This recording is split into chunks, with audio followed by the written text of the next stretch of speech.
Hello everyone, welcome back to some more Let's Play Quest for Glory 4 with me, your host Tim. Alright, what's happened since we last stopped? So, we found ourselves in this strange, evil, dark cave filled with evil, dark shrines, and we managed to get out of that cave. All of our equipment is missing from our journeys in Tarna from Quest for Glory 3. We've only got our wits about us and our stats, plus anything we managed to pick up while we were in there. We found a lady, looks like a townsperson, was outside the cave, who wanted to know how we got into the cave and pointed us towards where the town was located, due north of there. We followed her directions and we arrived in the town of Mordavia, and it is autumn up here. The Burgomeister, that's the gentleman over here, doesn't really want us here and wants us to get supplied and then out of here as soon as possible. We stopped by the supply shop, the general store. We picked up some food, which is awesome. Actually, did we eat as much as we should have?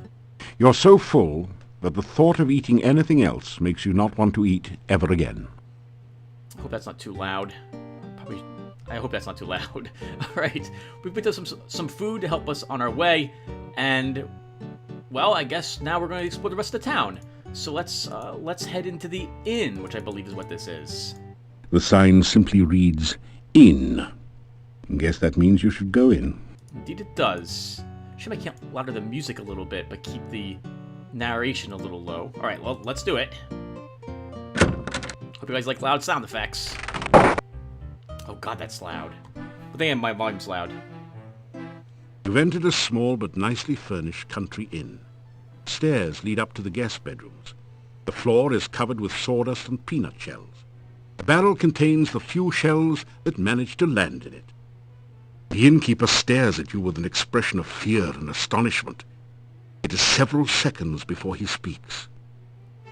This is the Hotel Mordavia. Rooms here are 15 kopecks for room and board. Pay for 1 week in advance.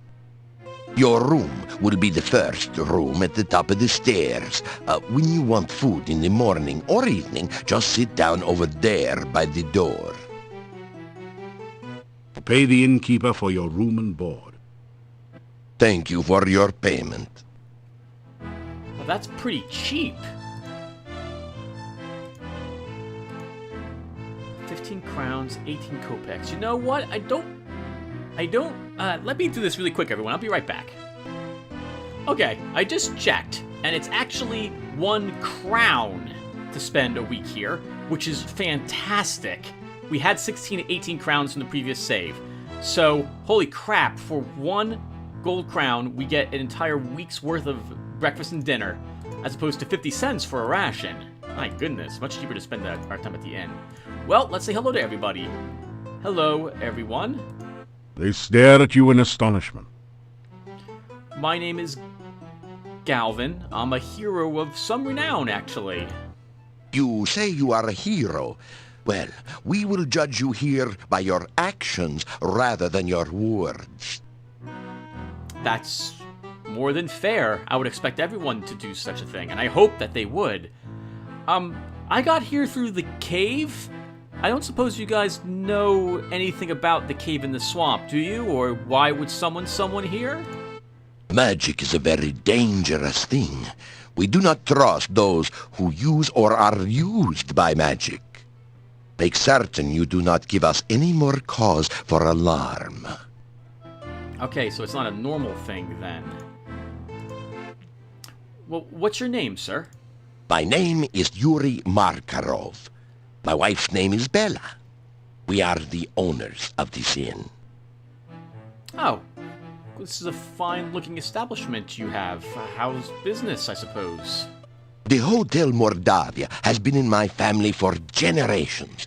It is the only place to be when darkness falls at night.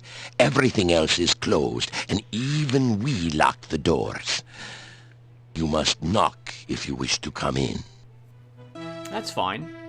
Well, I guess I'm used to just walking into places. So, alright, thanks for the heads up. Where is my room? If you climb the stairs, your room is the first door on the right. The doors of the inn close before nightfall, so make sure you are always back before sunset. fair enough. Though I believe they'll let me in at night as well. Oh, but not the town. The town will not open its doors if caught outside. So, tell me about the town. I take it this is the town of Mordavia, of the realm Mordavia, because Shapir worked that way, as well as Tarna. Make certain you are back in town before dusk. The gates of the town will close solidly to keep out any dangers. I hate when I guess completely wrong about what he's going to say. Okay, so he's really hinting that we should not be out at night. That's fine. You just mentioned dangers. What should I be aware of out there on the city streets? There are many ill things that roam this valley by night. Make certain that you never have to meet them. Never venture into the forest by night. The way you say it makes it sound like an interesting thing to do. I met the Burgomeister outside. Can you tell me anything about him? The Burgomeister is the mayor of the town. You will be wise to listen to what he says and stay out of trouble. That's more than fair. And the shop? There is not much for sale at the shop next door, but you may find something you need there. The rations will probably keep me. Thank you. I see I can ask you about a monastery. I think I might have seen it just past the inn at the other side of the arc. Do you know anything about what happened there? It looks like a good place to maybe visit. The monastery is to the north of here. It has been abandoned for many, many years, but it has a bad reputation. No one in town will go near it. And if you have any sense, neither will you. Alright, well, fair enough. Thank you all very much. The first door at the top of the stairs leads to your room. My wife will serve you supper in the evening. Let's take a look around really quick. You're in the Hotel Mordavia. It's your basic, run-of-the-mill inn. But they forgot the mill and nobody's running too far. The innkeeper looks rather grim. Life in Mordavia has obviously not been kind to him. Everyone's so suspicious. Maybe it's all the garlic. Braids of garlic festoon the walls, lending their pungent aroma to the room. Judging from the menu here, the innkeepers are trying to use it all up as quickly as possible. 3 of the townsmen huddle together. They keep looking in your direction as they talk. You suspect that they are saying something not particularly complimentary about you. I think we'll talk to them tonight when we come back. A warm fire blazes in the hearth. Look at the boar's head. That looks amazing. This giant wild boar's head is a trophy of the Burgomeister's last boar hunt. That must have been one impressive boar. Indeed. Oh my goodness. The size of the head is about as big as us. Ornamental plates seem to be the fashionable decoration in country inns from here to Spielberg. Oh yeah, there were some plates over there too, weren't there? The ornamental pillars must have been carved by an expert craftsman. This place looks like a very nice place to visit, especially in the fall. Alright, well, let's go upstairs. We'll take a look at our room. Then we'll head on out. The first door on the right, I believe he said?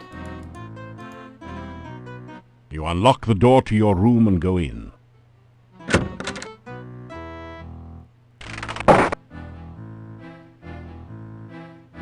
Oh, you know what? It's 15 kopecks. But that's per night, and we pay for an entire... Yeah, we pay for an entire week, is that right? It's 15 kopek. It's a crown. Alright, well, let's look at our cool room. The furnishings are sparse, but the bed isn't bad and the room seems pretty clean. That's good. I like the size of the bed. We got a cool table, a little desk drawer. The furnishings are sparse, but the bed isn't bad and the room seems pretty clean. The bed is adequate, but nothing to take home with you. After you leave, they'll probably put a plaque on it reading something like, "Hero slept here." Assuming, that is, that you leave in one piece and with your throat intact. Not necessarily a good assumption. I guess I'm immediately beginning to suspect vampires, judging from all the garlic hanging around. The window opens out onto the back of the inn. A narrow ledge runs under it on the outside. Ah, if we're the thief, we can climb in and out of the window. As a mage, we can probably levitate down. Is there any magic in my room? You sense no magic in this area. This large chest is a good place to store equipment you don't need to carry around with you. Alright, well, do we have anything? I guess we could put the flint in. I don't think we'll need this again. You put it in the chest. Put it in the chest. Gary, hear that a few times. Let's see, what else do we have? I guess we can store a handful of sandwiches as emergency rations. You put one into the chest. Let's put 2 of these in here at the moment. You put one into the chest. And we'll put our sheet in there too. I don't think we'll need this. You put it in the chest. And how about the Dark One sign? You realize with horror that you are totally unable to put down the Dark One sign here. It seems to have a will of its own. Cursed items are the best items. Okay, well, we're not doing anything with that, I suppose. What time is it? Not midday. The candle provides a supplementary light source to economize on lamp oil. Ah, it's more than fair. There's a lamp up here, though. The lamp dimly illuminates your bedroom. Lamp oil is included in the rent. Wow, this is a real steal. Holy crap. Alright, well, we inspected our room. Oh, anything under... It's a braided circular rug, apparently mass-produced. I don't have any of those. Let's search it. Trying to be a rugged individualist, are you? That was good. I forgot about that one. That was good. Alright, let's explore more of the town then.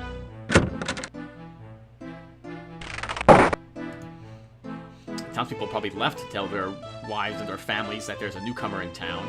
I'm getting the impression they don't have many newcomers whatsoever here. Hello, Yuri. Ah, so you are back. I'll talk to you tonight. The innkeeper nods at you. Alright, let's head on out.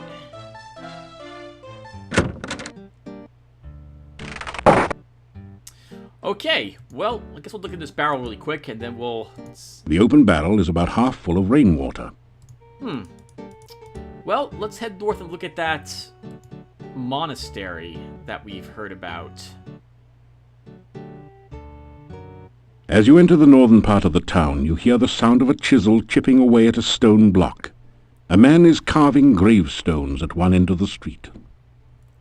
Your attention quickly moves from the stone carver to the ominous Gothic building in the center of the street. There is definitely something not right about this structure.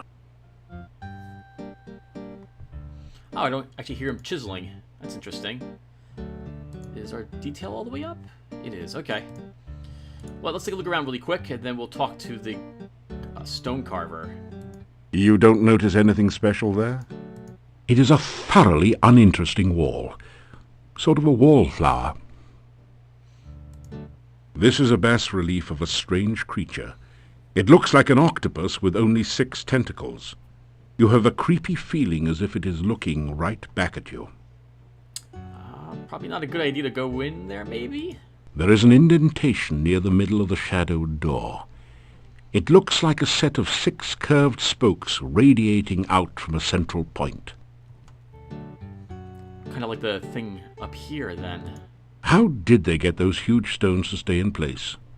Through the archway you can see the east side of the town, a residential area. It's always been my belief that there's more townsfolk and more of the town here than we are seeing in the game. I've always been led to, well, I like to imagine the town is a bit bigger than perhaps just a single average suburb block. It's probably about the size of a single suburb, with towns with crops and more people around. But only the people we're seeing in the game, at least this is how I've always viewed it, are the only ones which are of any note to us as the player. In Quest for Glory 2 and 3, they had other people walking around and etc., but they didn't have it in the markets, at least in Quest for Glory 3, but I think that's because of limitations of what they could do at the time. Alright, anyway, I'm babbling. What place is this run down? There is a small, grimy window set high in the wall. What is this? You don't notice anything special there? This weather-beaten boarded-up door once sported a painted sign, but you can no longer read it. Is it open? The door is locked. Oh. It's completely silent beyond the door. Well, let's talk to the gentleman here. Wow, you're creepy. Hello, sir. What is your name? Igor. Just Igor. Oh, I'm Galvin. It's very nice to meet you. Let's, Hello. The headstone carver stares at you and then goes back to work. Alright, well, what are you doing at the moment? Is this your job? Working on carving stones? Oh, this day job. Also work graveyard shift.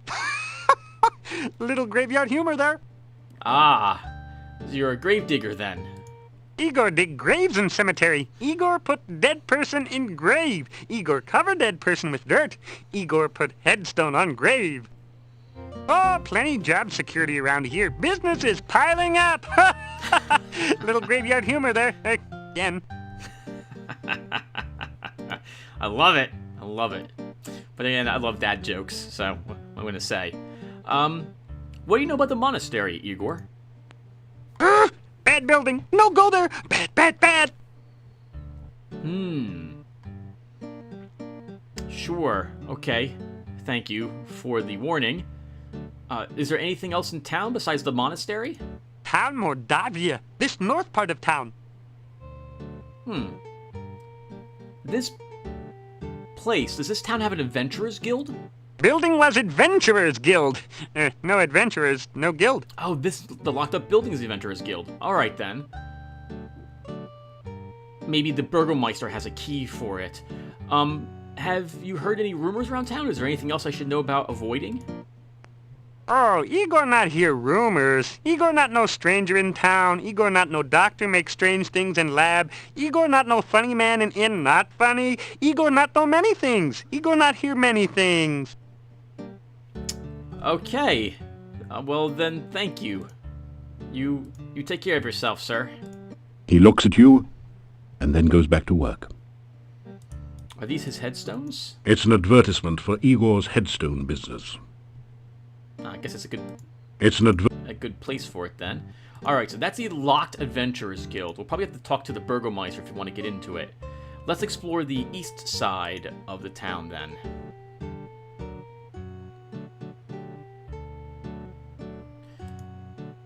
This is a really nice town. I like this place. The archway leads to the northern section of town. It's like there's a different type of building back there, unless this is the monastery again. You don't notice anything special there? The ancient oak has donned its fall cloak, anticipating the winter chill soon to come.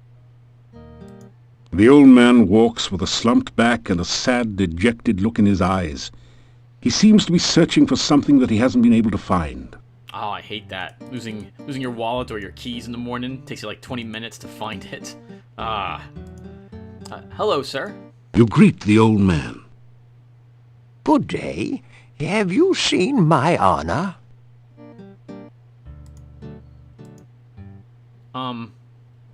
What is your name, sir? I am Nikolai. Have you seen my Anna? No. I have not. Is she around town? Did she go shopping or something? You're looking for her, like, under stones. I am looking for Anna. Have you seen Anna? No, I have not. Anna. Have you seen my Anna? Sorry, sir. I have not. You take care. If I see her, I'll let her know you're looking for her. You tell the old man goodbye. If you see Anna, tell her I am looking for her. I will do so indeed. The sign reads, Dr. Cranium. You wonder what sort of medicine he practices. Well, there's no time like the present. Can we knock on the door?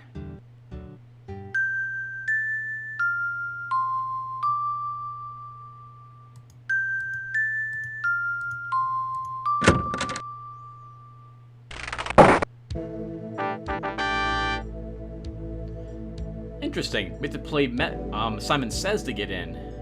This pillar stands ready at its post. Where are we? You are in a totally weird place. This hallway gives you a strange feeling of vujade, the sense that you've never been anywhere like here before, but maybe will someday. Alright, well, we're here now. Is there anything... It's too dangerous to use magic in town during the day. The townspeople are very suspicious of magic users. Alright, so we can't even use our magic here. Let's just look around at some of this stuff then. It reminds you of a porthole minus the glass cover. So it's definitely not a glass of port.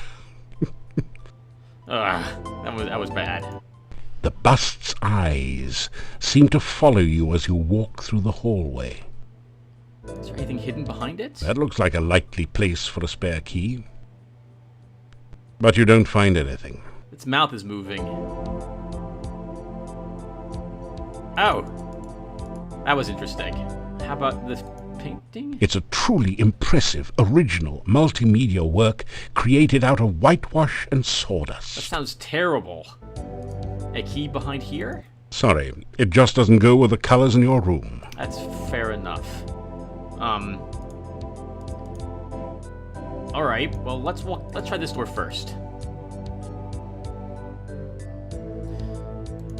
You hear mysterious bubbling and sizzling noises. Every once in a while you think you hear someone muttering to himself. Oh, I guess the doctor's in? You faintly hear a voice saying, "Don't knock! Come on in!" from beyond the door. We don't have a key for it. Oh, right. Okay, we need a key. The door remains securely locked. And then we need to assemble the keyhole afterwards. Okay, well, what's this one here? It reminds you of a port. Lots of those. The sign says, "This is the key maze." There's a sign on the door. It says, "Warning, do not open without appropriate precautions." Well, let's give the key maze a try then. I guess there's a key.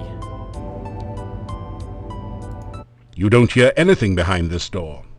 Okay, so no one's there. Hello? There is no response to your knock. Alright, well then let's open it and see what's in. Behind the door is a sort of rat maze, but it's missing the rat, or whatever is supposed to be traversing the maze. Alright, well we've been avoiding this obvious thing here. This strange device is labeled Transcendental Receiving Animal Processor. I wonder if that stands for something. Be careful, it might be a trap. No, don't. Hello, trap. Welcome to the Transcendental Receiving Animal Processor. You can analyze the creature you wish to capture, then apply the proper bait. If the animal is in the immediate vicinity, the trap will catch it for you. If the animal is not in the area, you'll just have to catch it yourself, but at least you'll know what to feed it. Let's start by identifying your animal, okay? Sure. Is it alive? No. Then you need a shovel, not a trap. I love it. It has an attitude to it. We don't know what we're supposed to catch yet, so we'll come back for that. Let's try this door. Listen. You hear something bouncing around behind the door. A lot of somethings. Interesting. Anyone there? How interesting.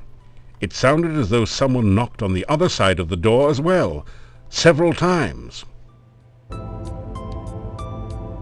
I'm going to regret this, but let's give it an open. Oh! Antwerps! Oh, that's right, Antwerps. Oh no, you've been Antwerp. That usually means we're dead. Fortunately, these are just baby Antwerps, so the attack wasn't fatal. Whew!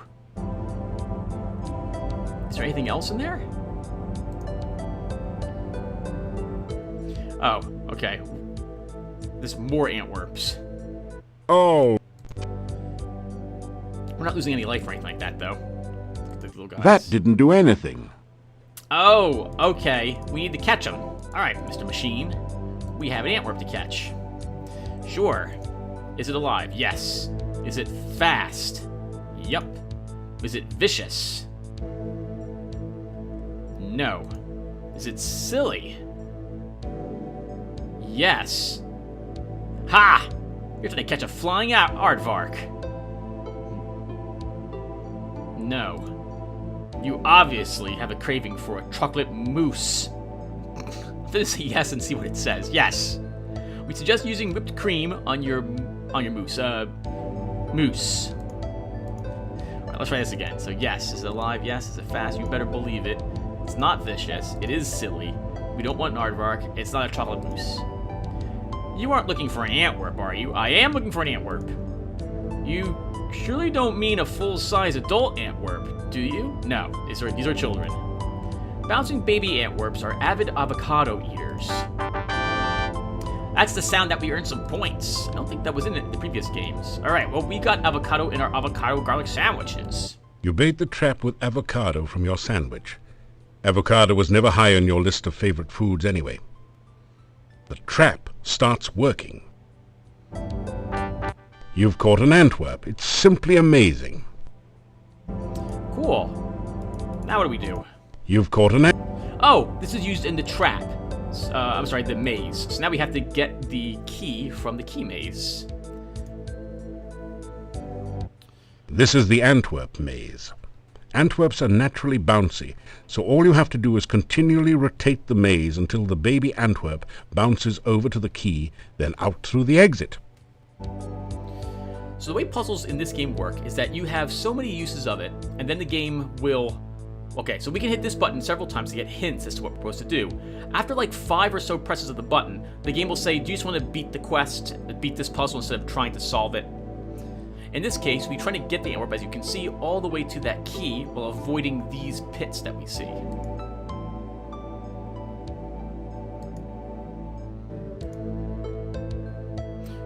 And shift it.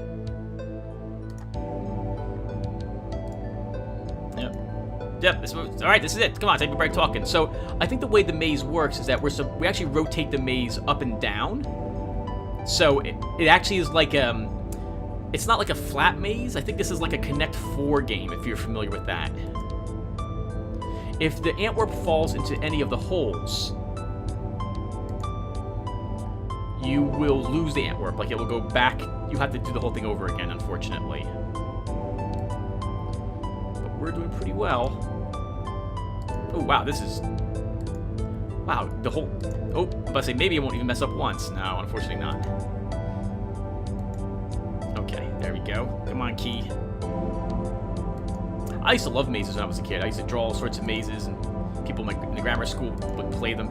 Other fellow kids. It was great. I loved it. I still love mazes to this day. I love running around in, like, the mirror mazes, or the window mazes, or hedge mazes. We don't have too many hedge mazes around here in New Jersey, though. At least none that I can think of. And... Congratulations. You've used the baby Antwerp to get Dr. Cranium's laboratory key from the maze. You add the key to your keyring. I'm going to assume that the Antwerp's sticky or something when it grabbed the key, or the key smelled like avocado, which is why it picked it up, or who knows why that worked that way that did. Okay, now for this puzzle. It's been a while since I've done this. So basically all you're doing here is just replacing a key for another key part. And it has been so long since I've done this, but I think I remember what it looks like, maybe. Go there, you're the upper part. Nope, you were definitely there. This is this edge.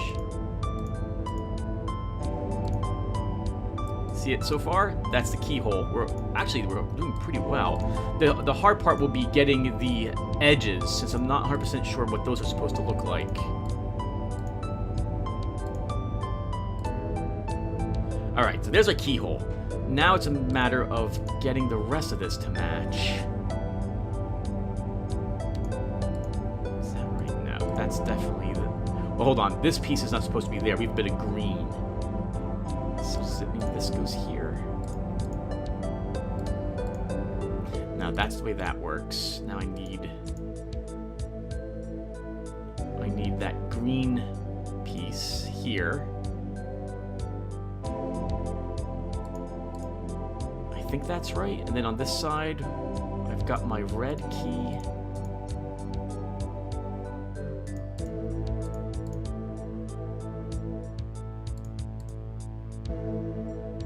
Go over here. Yeah! Great! You've managed to find Dr. Cranium's keyhole and open the door. You pass through into Dr. Cranium's private laboratory. At least it's not one of those ones where you have to slide the individual pieces around. That would take a long time. Loud music! Quickly, Igor, the fluid. I must have the fluid. Oh, excuse me. I thought it was Igor coming in to assist me. He helps out in the lab sometimes. Now then, what can I do for you? Oh, hello, sir. Before we say actually, no, say hello right now. You're actually friendly. Hello. You say hello to the scientist. Welcome to my laboratory. You must have more than the usual intelligence and perseverance to have made it in here. Indeed. My name is Galvin. I'm a hero from some other lands. Magic user, in fact. You're a scientist, so magic must be something you're hopefully interested in. It's a pleasure to meet you. You introduce yourself to Dr. Cranium and tell him a little about your adventures. I should be most interested to hear about your travels and your scientific discoveries along the way. Unfortunately, I have very little time for that right now. Perhaps we can discuss your adventures when you next return. Sure, Doctor. We can do that later then. What's your name? My name is Dr. Cranium. I am Mordavia's chief scientist and a certified genius. Some call me mad, but I much prefer Dr. Cranium. I'm sure that you would indeed. You look like you're a man of science. Is that correct? What can you tell me about science? Ah, yes, science. I'm glad you asked. Science is the process of systematically increasing our knowledge of the world through observation and experiment. Unfortunately, some of the townspeople here seem to have no concept of the wonders of science. Some of them even claim my little inventions are magical. Such poppycock. There's no such thing as magic. Still, the townspeople insisted that I should be able to use my magic to cure wounds and sickness. I told them that I am a scientist, not a doctor, but they wouldn't listen. I had little choice but to concoct some simple elixirs. They were childishly pleased. Science is really so simple once you understand it. It's the understanding part that's really hard, though, Doctor. Sounds like you're not a man of magic after all. Probably is under the impression that magic is just science which has not been adequately studied at the moment and cataloged or what have you. And I think there's an expression, what is it? Any science or any technology which is significantly advanced will appear to be magical. There was a good video game, I don't know about good, but I liked it, called Rise of Legends. It was a real-time strategy game. And one of the races, let's think here, well, there were 3 races, but one of them was... it looked like magic they were using, but if you watched the heroes use their abilities, you could see them accessing like this hologram interface on their arms to call down like different effects or what have you, because they were from space or something like that. It was a pretty good game. I'll have to see if I can find that. I don't think I have the discs anymore for it though. So, Doctor, you mentioned that you made some elixirs. You wouldn't happen to have any healing potions, would you? Oh, you must mean my patented healing drink. You may have my last one. Unfortunately, I have forgotten the formula for its main ingredient. If you can help me remember it, I will be able to make some more healing drinks, although the work is very time-consuming. Oh, crap! This is the copy protection, everyone, for this game. I have to insert the correct symbols here. The game may let me insert any of them if the copy protection was removed by GOG. I'm a little nervous about entering the wrong passkey, but we'll just enter anything and see if it lets me take if it works. Otherwise, I'm gonna have to probably reload the game, come back here. Well, I might be able to ask tomorrow. All right, let's try this. There's 5 total things you'll need to enter, and I don't have my book in front of me. The game came with a PDF, but I'm hoping that GOG has eliminated this altogether. Oh, that takes it back. Is that correct? No, that's not correct. Each potion needs a certain special component. You must select the elements which make up that component to help Dr. Cream create the potion. The elements must be specified in the correct order so they will interact properly. There wasn't room to list all of the formula here, but you can find full details about the elements for each ingredient in the game manual. These are listed alphabetically in the manual. If you're looking for one that is early in the alphabet, look near the beginning. If you did not get the game with the manual or copy of Quest for Glory Shadows of Darkness, then you do not have a complete game. Contact your software retailer or CR to purchase a complete copy of it. Alright, so then everyone, I have to do this off screen because the game's going to minimize and Fraps will stop recording when I Alt-Tab. I'll be back. Hey everyone! Alright, sorry for the ugly cut here. There's no other unfortunate way to do it. The music remembers where I last was. Okay, so I've entered the codes correctly for the poison cure and healing potions. He'll be able to make us 1 potion for each of those a day. That's it. We'll have to do 1 more entry of those symbols in order to beat the game, as we're going to need a single device from him, or we won't be able to do so. In any case, let's continue where we left off, asking about the other things. Doctor, could you spare an empty flask for experimentation? You ask Dr. Cranium if he can spare an empty flask for specimen collection. Of course, of course. I am always delighted to assist scientific research of any kind, and I have plenty of flasks. You may have this one. Thank you, Doctor. You wouldn't happen to make stamina potions, would you? If you want to improve your stamina, then you should make sure you eat a healthy diet from all the different food groups and get plenty of aerobic exercise. That is science. I would like to improve my stamina immediately, though. Okay, so nothing that returns it that he'll make us, at least. Tell me about the theories of your experimentation here. Experiments are the meat and drink of science. First, you must come up with a hypothesis based on your understanding of the scientific elements. Then perform an experiment to test the hypothesis. Afterwards, you have a pizza. You mentioned scientific elements. Are those like the elements of fire, earth, air, and water? Earth is for solidity and stability. Air gives freedom and movement. Fire provides power and energy. Water, fluidity, and life. Pizza, of course, is the most important element of all. Pizza represents the essence of well-roundedness and regaining strength. Most importantly, you can have it delivered in under half an hour in most areas. Or it's free, depending. Ah, goodness, holy crap. You mentioned hypothesis. A hypothesis is a scientific guess. One predicts the result of an operation, performs an experiment to test the prediction, then has a pizza to celebrate the result. It is very important to stay flexible, however. Sometimes the experiment may give a different result than predicted by the hypothesis. Since real scientists don't like to make mistakes, we always write the hypothesis in pencil. I think these days you have to submit something to someone else, written, typed on a computer these days, Doctor. That's good enough. Actually, computers were still kind of newish back then. Right, you keep mentioning pizza, Doctor. How important is that exactly? Pizza is a crucial ingredient in many scientific formulae. There is a nearly infinite variation in its effects, depending on whether one starts with pepperoni, mushrooms, artichokes, or plain cheese. Mushroom pizza. One should always order extra pizza in case the experiment requires additional materials. Besides, science is hungry work. I agree. This sounds wonderful. Shame we can't be a scientist in this game. Alright, that's enough about science. So then, you don't believe in magic then, Doctor? There is, of course, no such thing as magic. There is only science.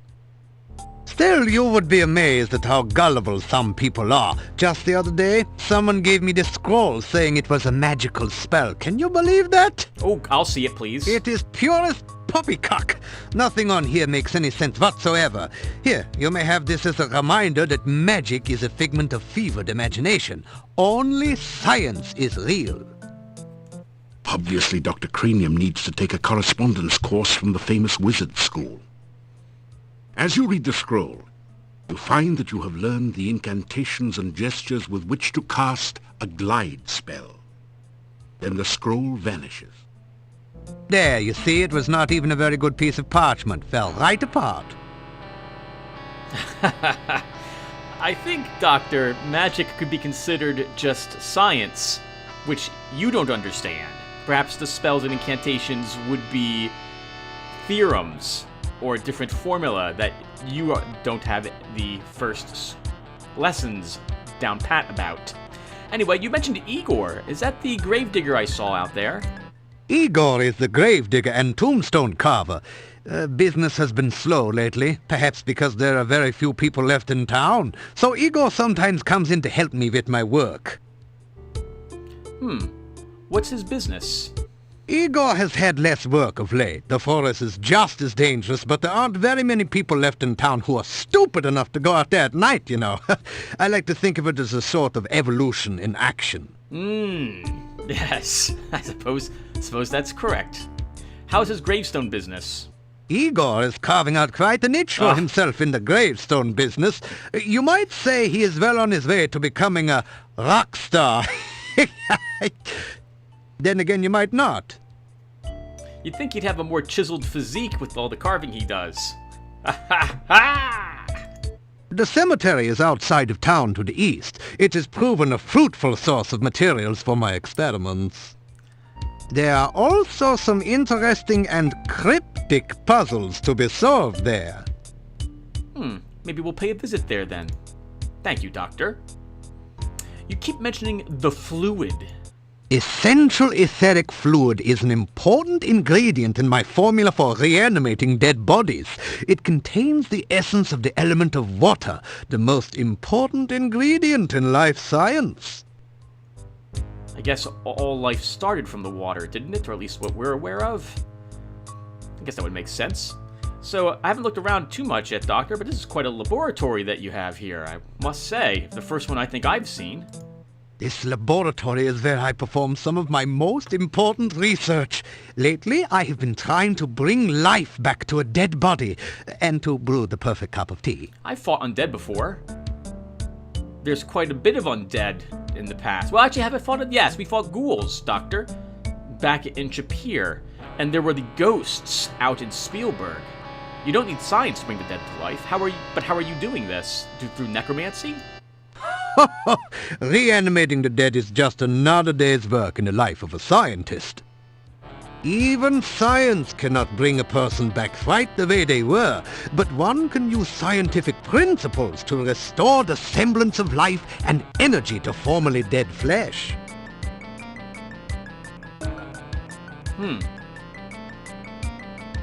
How is your research going in this endeavor? Research is the heart and soul of science. Without constant experimentation to prove or disprove one's hypotheses, the scientist is left trying to solve the world's problems by guesswork. That is hardly the most efficient way to achieve results. The alchemists of old? And how is your equipment holding up with all your science that you're doing? I try to maintain a modest selection of useful experimental equipment in my simple laboratory. Unfortunately, it has become very difficult to obtain the most modern scientific accessories since the road out of the valley became closed by the swamp. Oh, Doctor, if I find anything that looks like a piece of scientific equipment, I'll be sure to let you know about it, or bring it back to you. You mentioned something about the perfect cup of tea. The one alchemical combination that I have thus far been unable to fully analyze is that of a good cup of tea. I'm sure there must be a way to duplicate the effects of nature, but the results have not been promising so far. Perhaps you would like a cup of spearmint and beefsteak tea?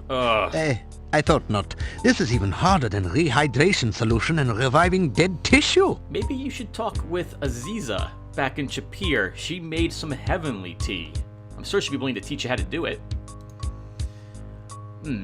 So, you mentioned that they call you a mad scientist. Mad? Mad? They all call me mad, but what do they know of madness? I am not mad. A bit perturbed about the world situation and how I get so little respect, perhaps, but certainly not mad. So, we read that magic scroll, and we picked up a new spell. I think the glide spell. We'll take a look at it later. It's the only spell I won't actually practice. It's kind of pointless to do so. So that you're aware, Doctor, I am a magician of... I like to think of some power. If you like, I can show you some magical spells. You explain to Dr. Cranium that magic is really a lot like science, and even deals with the same elements. Awesome. Oh, nonsense! There's no such thing as magic. There is only science. What you call magic is simply scientific phenomena that have not yet been properly investigated and catalogued. Oh, so you're under the belief that magic is science, but it's not understood. Maybe magic follows different rules compared to what science does, and we haven't figured them out yet, except for wizards who know how to invoke and call forth the power. Anyway, Doctor, thank you very much for everything, and I guess I'll stop by tomorrow if you're offering to make potions for me every day. You say goodbye to Dr. Cranium. Please be careful not to break the beakers or crack the flasks on your way out. Will do. Oh, by the way, Carbon Unit, I only just saw your comment on the text for the game. So, starting in the next episode, I'll do the whole next episode without any of the text displayed, assuming I remember to turn it off. And we'll see how well we like that. I don't care either way. Alright, so... we don't have anything for him. Oh! Well, we could give him a sandwich. Let's take a look around his lab really quick. Dr. Cranium looks considerably more like a demented wizard or mad scientist than a real scientist. Despite his white hair, you suspect that he's no more than middle-aged. He also seems to have developed a significant paunch. Root beer belly, no doubt. I'm very familiar with that. A contraption looking nothing quite so much as a giant ray gun points towards the operating table. Now, wait just a second. There's no such thing as a ray gun in Mordavia, is there? Apparently there is. Wonder how he's powering it. Dr. Cranium has an orderly personality, so he likes to arrange things in tables. You are in an incredibly cluttered laboratory. Flasks, vials, jars, and tubing cover every surface. Experiments are in progress everywhere. I'd be so worried about something going wrong while not monitoring it. Glass globes of unknown intent hang in nets from the ceiling. It's a beaker full of eyes, and they all seem to be looking at you. One more thing, and then we'll just head on out. You were puzzled to find a copy of Chemical Conundrums. Oh, right. When you click on the books, you get a random book, I think. Oh, maybe you don't. Dr. Cranium's reference books include Science Made Silly. Dr. Cranium likes to stay ahead of his competitors. Oh, very good. All right, Doctor. Farewell. You say goodbye to Dr. Cranium. Please be careful not to break the beakers or crack the flasks on your way out. You can offer various things to people. I think you can offer almost everything to this doctor if you so wish. Like, you can offer him avocado sandwiches. He'll refuse, I think, if we would try to do so, but we'll try it the next day. We'll also take a peek around his lab a little more later. Come back and visit again. Oh, and if you see Igor, please tell him I still need the fluid. Okay, we no longer need to do the key maze and get a key to visit him. The key is now permanently part of our key ring, which will make that easier to do in the future. It's also now midday, so we still have some time to go exploring, and I don't see why we shouldn't.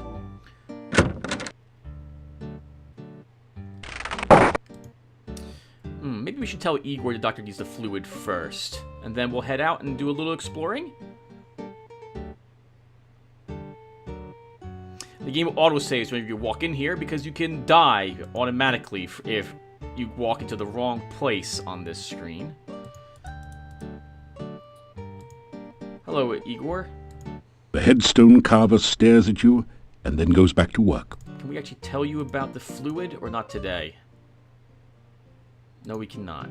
Alright, take care. He looks at you and then goes back to work. Alright, we have like another 10 minutes or so left, so I guess we can look to do a battle outside. See how much trouble we get in. So you guys are aware, or maybe you've seen the battle we had against the Batters, the combat in this game is very different. It's kind of like a fighting game, like Street Fighter, or Killer Instinct, or Mortal Kombat, though not quite as bloody as Mortal Kombat is. Let's see how we're looking at our stats really quick. Intelligence went up, our communicate went up. We have 57 points. Wow, at 500, we're 1/10 of the way done. And we're looking pretty good. Alright, let's get out there.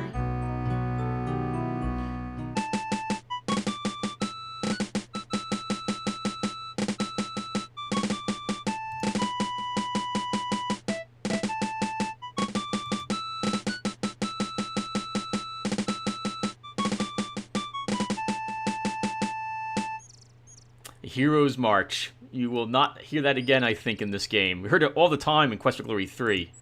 I love that tune. It has fond memories of playing this game for many, many years. Oh, my goodness.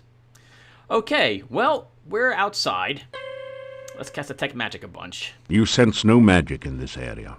Now, unlike the other games, I believe when we go to bed tonight, we recover all of our magic whenever we go to rest anywhere, which is really flippin' useful. We'll want to practice our spells, and I want to watch this. When it's about here, we're going to want to head back to town. Let's take a look around and see if we notice anything. You are on an old road. The way to the west is badly overgrown, while the route north and south has seen considerably more traffic. You can see cultivated fields and the walls of a town to the north. Let's head south. Now, I remember the map like the back of my hand, so I know where to go. But maybe you guys haven't seen this game all that often, so we'll walk around. Oh, listen to the water. Or the wind. That's pretty nice. I like that. You sense no magic in this area. You are in the forest just south of the road to the town. I don't notice anything sticking out or awkward here. Many of the screens won't have anything special in them. The ones that do will usually be obvious.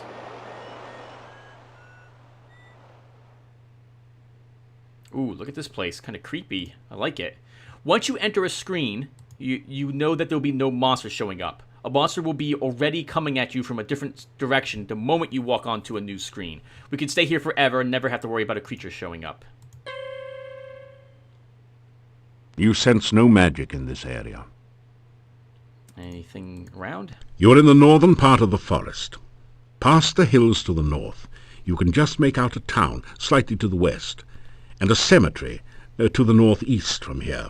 Oh, cemetery seems like something we'll want to visit. Let's go ahead and give that a peek. Oh, anything special here? We have lots of mushrooms. Large deciduous trees make their stand among the pines. They know how to leaf well enough alone in the fall. Really branching out with all those puns that they have. They've had some good roots, though, for the previous Quest for Glories. Sorry. And there goes another five subscribers. Detect magic. You sense no magic in this area. You are in the northern part of the forest. To the north, you can see the crypts of the cemetery. I believe, according to the Tourist's Guide, the pamphlet which came with the game, the graveyard is really something to see. Let's go ahead and see it then. How are we looking on time? We've got a little bit of time left before I want to head back to town. The majestic mountains in the background provide a beautiful contrast to the grim gravestones and crypts of the cemetery.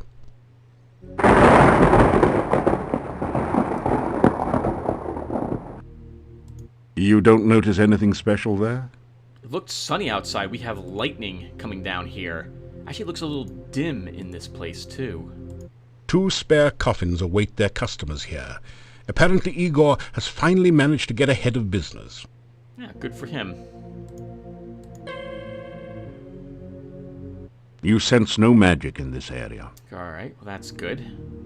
Arkan Tenor walked at night. Arkan saw his final sight. Now the question seems to be, what in the world did Tenor see? A heavy stone door seals off the Borgov family crypt. A relief carving on the door shows the crest of the House of Borgov. The previous rulers of this valley, I believe. Here lies the body of Carrie Nation, who answered a vampire's invitation. Now there's cause for lamentation. It was a fatal recreation. Part of me feels that... Yes. Part of me feels that all graves should have funny epitaphs on them. A fresh grave has recently been opened here. I gotta work on my will, actually. This soil has been recently removed from the open grave. Soon it will be back in place, covering another unfortunate soul. Or fortunate soul, depending. You don't. An inscription on the door says, House of Ligeia Poe. May she rest forever. We are not a paladin, but the paladin has a special quest that involves this crypt. Just as a heads up, don't open it. Just willy-nilly. And we're not gonna either.